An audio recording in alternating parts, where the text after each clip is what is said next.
And such is the grandeur of dooms is the last paragraph of the poem, जिसमें वो महत्ता बताता है, वैभव बताता है, इमॉर्टैलिटी की बात करता है, प्रकृति के अनंत रूप, प्रकृति के फव्वारे होने की बात करता है। एक फव्वारा है प्रकृति, जहां से बस सुंदरता अमृत जैसी निकल रही है। And such is the grandeur of dooms we have imagined for the mighty dead, all lovely tales that we have heard or read. An endless fountain of immortal drink. Endless मतलब अनंत, जिसका कोई अंत ना हो. Pouring onto us from heaven's brink. स्वर्ग के किनारे से, कहीं से मानो अमृत की धारा सतत रूप से हम पर गिराई जा रही हो. इसका मीनिंग क्या हुआ? सुंदरता सतत रूप से जहां विद्यमान है, अमर है, अनंत है. Coming to the difficult words here, sprout I have told you, boon you know, daffodil flower I told you, green world मतलब हरे भरे पौधे. रिल्स मतलब छोटी छोटी जो सरिता होती है, जिसे हम सरिता बोलते हैं. पानी का छोटा छोटा झरना जिसे बोल दें, जो नदियों से निकलकर बड़े शांत तरीके से जो बहता रहता है, उसमें पानी जैसा का तेज बहाव नहीं रहता. कोहर्ट मतलब क्या होता है? कोहर्ट मतलब झाड़ियों का आश्रय. ये किस संबंध में यूज़ किया है ऑथर ने? शीप्स के लिए, जो झाड़ियों का आश्रय मिल जाता है. Sprouting old and young trees, झाड़ियों का आश्रय. ब्रेक मतलब झाड़ियाँ होता है, जंगली झाड़ियाँ, कांटेदार झाड़ियाँ. रिच मतलब क्या हुआ? यस, यहाँ पर देखिए रिच शब्द का जो उपयोग हुआ है, that is a very different meaning. Rich मतलब धनी होता है, और रिच का एक दूसरा अर्थ जो यहाँ है वह है शानदार. He has done, he is very rich in knowledge. इसका मतलब उसके पास ज्ञान का धन है. Your book is very rich in difficult words. तुम्हारी किताब जो है कठिन शब्दों से भरी हुई है, लदी हुई है.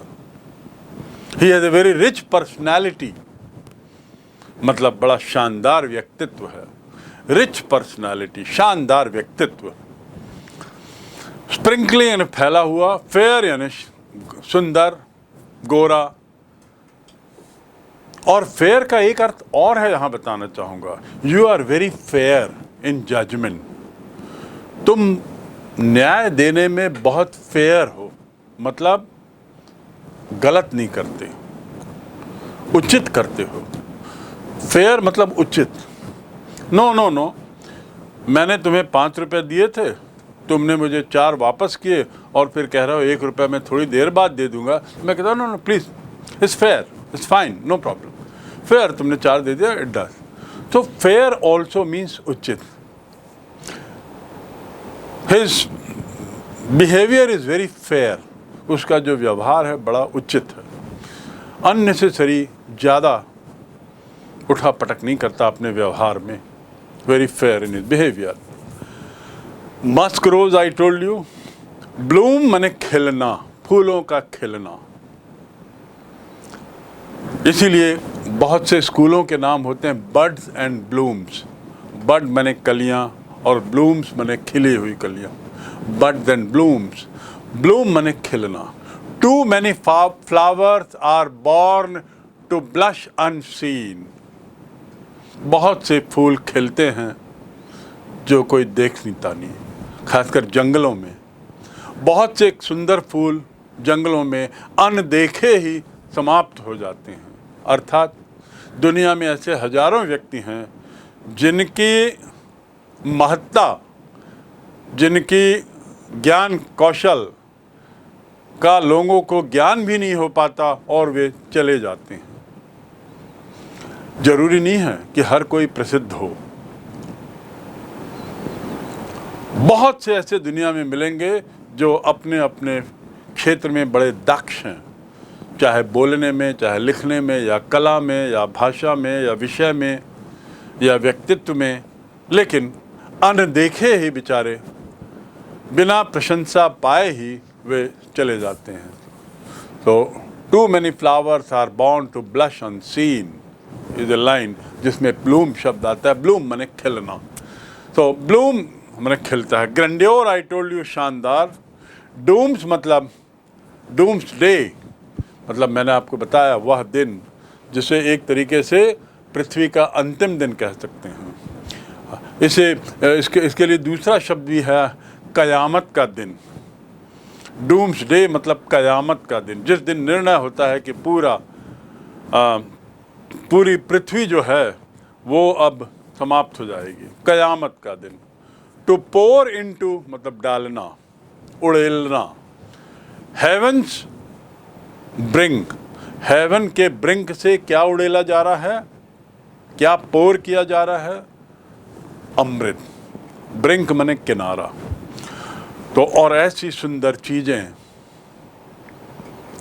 जो भारी संख्या में, मृत, नियति, ये सब सुंदर कथाएं जो हमने सुनी है, पढ़ी हैं, एक तरीके से ये सब अमृत का अनंत झरना है मानो, और स्वर्ग के किनारे से इस पृथ्वी पर लगातार डाला जा रहा है, गिराया जा रहा है। With this your fourth para and the last para comes to an end. इस पूरी कविता का निष्कर्ष क्या निकला? आपने इस पूरी कविता से क्या समझा? दो अर्थ होते हैं, एक होता है शब्दार्थ और एक होता है भावार्थ। शब्दार्थ आपने निश्चित रूप से समझ लिया, क्योंकि शब्द ब शब्द आपको इसका अर्थ बताया गया। लेकिन ऐसी क्या खास बात है इस कविता में जिसने इस कविता को विश्व प्रसिद्ध कविता का दर्जा दिया है? कुछ शब्द हैं जिसके अर्थ जानने जरूरी हैं। मैंने वैसे बताया है, but here again let me tell you. Writhing मतलब गुथा हुआ। आपने देखा होगा, हम फ्लावर रेथ किसी मृत व्यक्ति के शरीर के सामने रखते हैं, उसे कहते हैं flower wreath, WREATH। And to rid माने, उच्चारण देख लीजिए, टू रिद, जब वो क्रिया होती है तो रिद, रिद माने गूंथना, और रेथ माने फ्लावर का गुच्छा जो गोलाकार रूप में सामान्यतया रहता है। उसको हम जब किसी मृतात्मा के पैर या छाती के ऊपर, सिर के ऊपर रखते हैं तो फ्लावर रेथ कहलाता है। बाइंड यानी बांधना, bind, bound, bound. Don't bind me with your time table, अपने समय सारणी में मुझे मत बांधो भाई। Let me B free. कोई कहता है मैं वहाँ 5 बजे पहुँच रहा हूँ, तुम 5:05 में आ जाना। मैं कहता हूँ sorry, don't bind me with your time table. बांधना, और बाइंड मतलब सामान्य बांधना भी। Don't bind these books, bind it all together in one bundle, इन सबको एक बंडल में बांध दो। ग्लूमी माने निराशाजनक, उदास। Why are you looking so gloomy today? आज तुम इतने उदास क्यों लग रहे हो? ग्लूम माने उदासी, ग्लूमी माने उदास। पैल, PALL, पैल माने आवरण, पर्दा। And as I said, spirits means अंतरात्मा। डार्कंड माने अंधकार, डार्क से बना है darkened. You have darkened the room, क्रिया बन गई है। Dark, darkened, darkened. To darken मतलब अंधेरा करना, to darken, darkened, darken. Have you darkened the room my dear friend? क्या तुमने कमरे में अंधेरा कर दिया है? So that we can start our photographic related work. पहले जो रील बनती थी फोटो की, आज से 20 साल 25 साल पहले तक, वो डार्क रूम में बनती थी। उसके लिए कमरा बिल्कुल अंधेरा किया जाता था, तब जाके फोटो उभरती थी, प्रिंट निकलता था। तो darken, have you darken the room? Inhuman मतलब अमानवीय।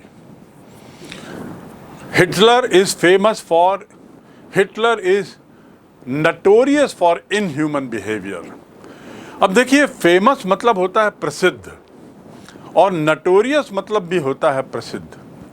लेकिन फेमस की प्रसिद्ध का अर्थ है अच्छी चीज के लिए, और नटोरियस की प्रसिद्धि का अर्थ है बुरी चीज के लिए। दाऊद जो डॉन है, he is not famous, he is notorious. अपराधी लोग फेमस नहीं होते, अपराधी लोग नटोरियस होते हैं, बदमाश। So Hitler is notorious for inhuman behaviour. और डर्थ मैंने बताया shortage, there is dearth of sugar in the market, there is dearth of sodium in his body, उसके शरीर में सोडियम की थोड़ी कमी है। So with this second para comes to an end, and now you can compare the first paragraph with the second. In spite of all, in spite of saying so many times, you have come. मेरे बारंबार कहने के बावजूद भी तुम आए हो। So in spite of is a very very important word. और केवल spite का अर्थ होता है घृणा, ईर्ष्या, घृणा, नफरत। और इन स्पाइट ऑफ को उपयोग करेंगे तो इसका अर्थ होगा के बावजूद।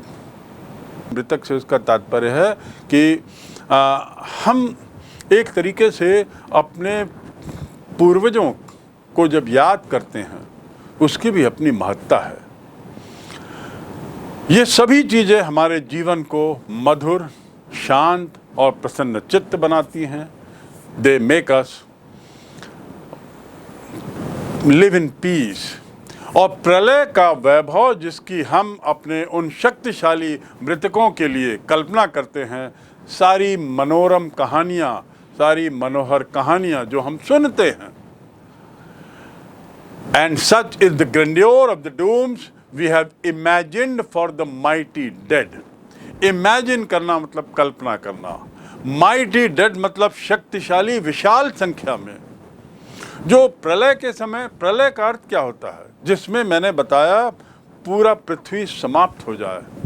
प्रलय मतलब समाप्ति, पूरी पृथ्वी की समाप्ति, जिसमें केवल सभी लोग मौत के घाट चले जाएं। तो वो माइटी का अर्थ यहाँ पे, शक्तिशाली का अर्थ यहाँ पे ताकतवर नहीं है। शक्तिशाली का अर्थ है भारी भारी भारी संख्या में, अनगिनत, इन्यूमरेबल, अनकाउंटेबल। तो कहता है भारी संख्या के मृतकों के लिए हम कल्पना करते हैं, और वो जो सब बातें हम बड़ी मनोरम लगती हैं, मनोरंजक लगती हैं, हम जिन कहानियों को सुनते हैं, पढ़ते हैं, ऑल लवली टेल्स। टेल माने कहानी, TALE, टेल, स्टोरी। यहाँ भी देखिए TALE, टेल माने स्टोरी, और टेल माने बात। टेल मी ए टेल, उच्चारण देखिए, टेल मी ए टेल, TELL और TALE। एक मुझे बात बताओ, कोई कहानी बताओ, छोटी सी कोई बात बताओ। और एक होता है TAIL, टेल। टेल माने पूंछ, the tail of the dog, कुत्ते की पूंछ। और टेल मतलब क्या होता है? हेड का उल्टा, हेड का उल्टा टेल। एक सिक्के के दो साइड होते हैं, एक साइड कहलाता है हेड और दूसरा साइड कहलाता है टेल। बिल्कुल चूंकि ऑपोजिट साइड में रहते हैं, इसीलिए एक को हेड बोलते हैं, एक को टेल बोलते हैं, हेड एंड टेल, राइट। तो टेल माने पिछला हिस्सा, पिछली बात। तो यहाँ पर हम बात कर रहे हैं TAIL की नहीं, बल्कि TALE की, टेल। तो जो हम कहानियाँ सुनते हैं, जो मनोहर होती हैं, जो हमें रोमांचित करती हैं, हमें इंटरेस्टिंग लगती हैं, अर्थात प्रकृति की जो सुंदरता का हम वर्णन कर रहे हैं, उन प्यारी कहानियों के माध्यम से, उससे हमें पता लगता है प्रकृति कितनी सुंदर है। प्रकृति की सुंदरता का बखान उसमें सतत रूप से दिखाई देता है। हमने जो भी पढ़ा है, जो भी सुना है, उसमें लगातार इस बात का जिक्र रहता है। अब देखिए, ये बताते हुए सुंदरता का जब वर्णन कर रहा है, प्रकृति की सुंदरता का, तो क्या क्या बात कर रहा है? सूर्य की सुंदरता, चंद्रमा की सुंदरता, छोटे बड़े पौधों की सुंदरता, छायादार स्थल की सुंदरता, नरगिस के पीले फूलों की सुंदरता, मस्क गुलाब की सुंदरता, और उसके साथ ही स्वच्छ पानी का झरना, स्वच्छ पानी की सरिता, उसका बहाव। और उसके बाद कवि कहता है कि जंगल के बीच में जो ये फूल आते हैं, ये सब बड़े सुंदर दिखाई देते हैं। पानी का जो झरना है बड़ा सुंदर रमणीय दिखता है। भेड़ों का जो पेड़ के नीचे जो झुंड खड़ा हुआ है बड़ा सुंदर दिखता है। मन प्रसन्न हो जाता है, मन को शांत करता है, चित्त को शांत करता है। An endless fountain of immortal. Before I proceed further with the questions and possible answers, I would like to draw your attention to the summary of this poem. इस कविता का निचोड़ क्या है? दूसरे शब्दों में जिसे मैंने कहा भावार्थ। इस कविता का भावार्थ क्या है? इसमें जो कवि ने जो अपने विचार व्यक्त किए हैं और विभिन्न चीज़ों का जो जिक्र किया है, ये तो हमने भी देखा है, आपने भी देखा है, लेकिन उसको एक कविता के रूप में लिखकर कवि कहना क्या चाहते हैं? What does the author want to draw your attention to? What does the author want to convey to you through this poem? Obviously, this poem is about beauty. So one thing is very clear. This poem is aimed at speaking about beauty.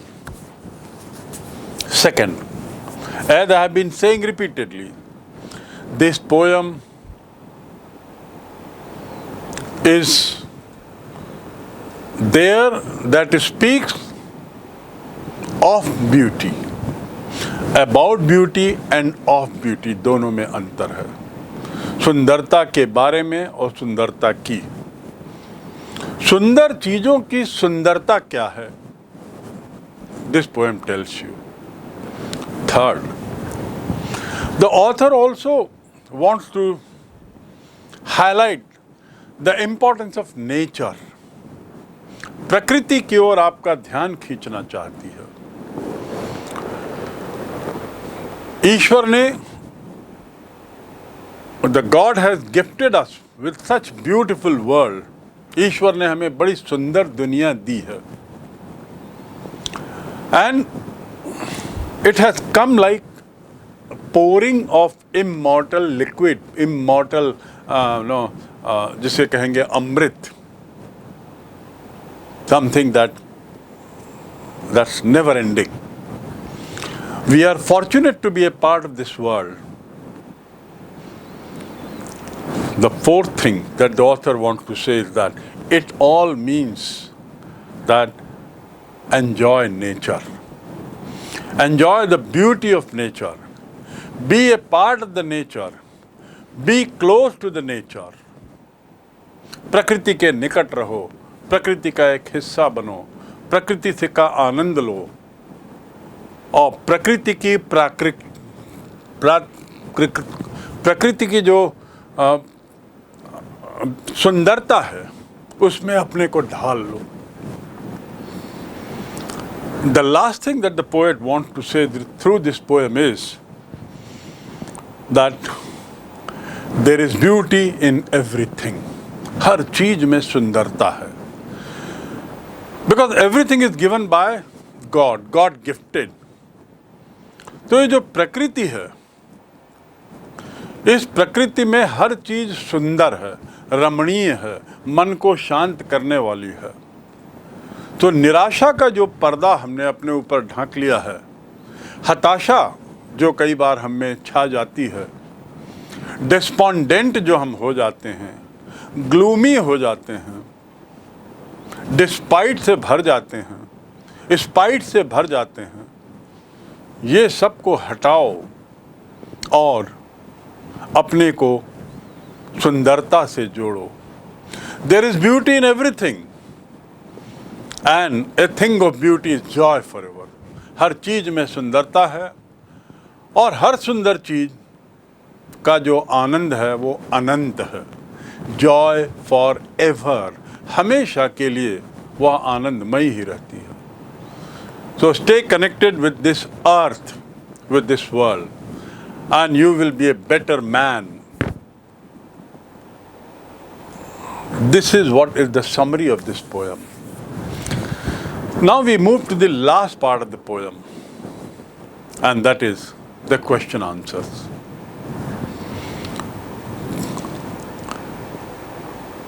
Let us have the look at the first question.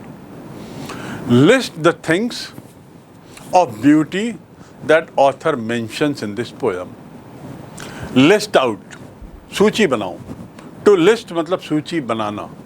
So list out the things of beauty that author mention. आपको याद होगा सुंदरता को लेकर उसने क्या क्या चीज़ों को यहाँ पर उद्धृत किया है पोयम में। कविता में कौन कौन सुंदर वस्तुओं का जिक्र किया है। नंबर 1, ऑल नेचुरल ऑब्जेक्ट्स, हर प्राकृतिक चीज, they are constant, पहली बात। And he says that everything that is natural is a constant source of joy, constant source of pleasure, constant source of peace.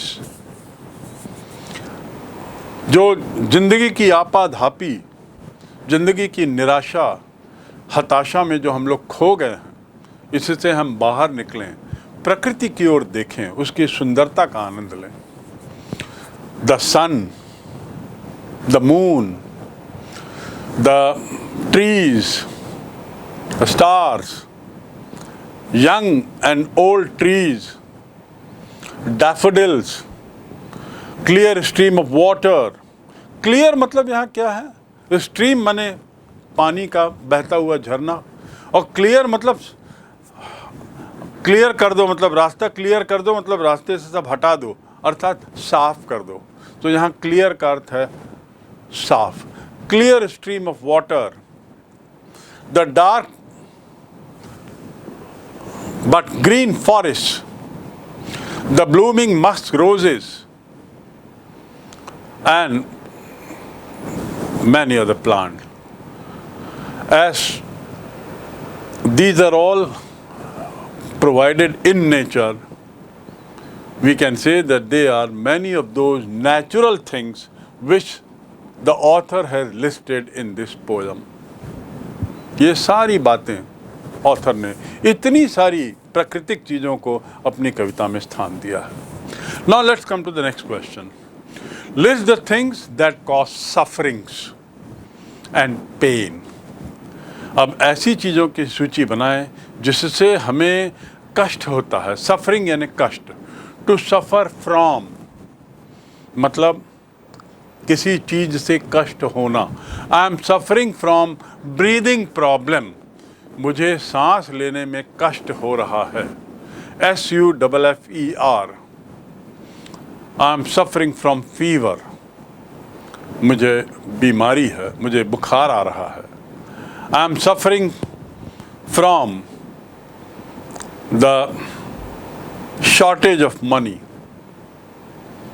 मुझे पैसे की समस्या आ रही है, कम पैसे की समस्या आ रही है। तो टू सफ़र, तो आपको अब वो सूची बनानी है जिसमें तकलीफ़ हो, जिसमें पेन के बारे में बताया हो ऑथर ने, वो कौन कौन सी चीज़ें हैं। The seeds of suffering and pain he talks about are within us only. हमारे ही अंदर वो सफरिंग्स हैं सब। प्रकृति ने कुछ भी सफरिंग नहीं दिया है। प्रकृति में ऐसी कोई चीज़ नहीं है जो पेनफुल हो। प्रकृति में कोई सी भी ऐसी चीज़ नहीं है जिससे हमें कष्ट होता हो। दूसरे शब्दों में all these things which the poet mentions as sufferings, as pain, are product of within, are outcome of our own thought process. हमारे अपने सोच की ही प्रक्रिया है और कुछ नहीं. We allow these thoughts to take the better of us. हम ऐसे जो निराशावादी विचार हैं, उदासी की भावनाएं हैं, वो हमारे ऊपर हावी होने की हम छूट दे रखे हैं और इसीलिए ऐसे अंधकार में बातें, निराशाजनक बातें हम पर हावी होने का प्रयास करती हैं. We allow it to germinate our anger, our grudge, our pain, malice. Malice मतलब किसी के प्रति दुर्भावना रखना. All these things are causes of sufferings.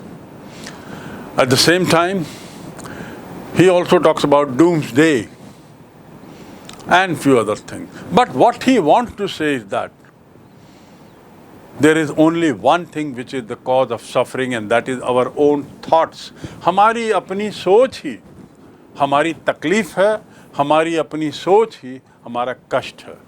यदि हम अपनी सोच को बदलें तो कोई चीज़ कष्टदायी नहीं है, कोई भी चीज़ तकलीफदायी नहीं है, पीड़ा देने वाली नहीं. इसीलिए ऑथर कहते हैं कि अपने अंदर की कमज़ोरी को झांको, अपने अंदर जो दुर्भावनाएं हैं, जो असंतोष है, जो क्रोध है, उसको दिल में अंकुरित ना होने दो, दिल में पनपने ना दो.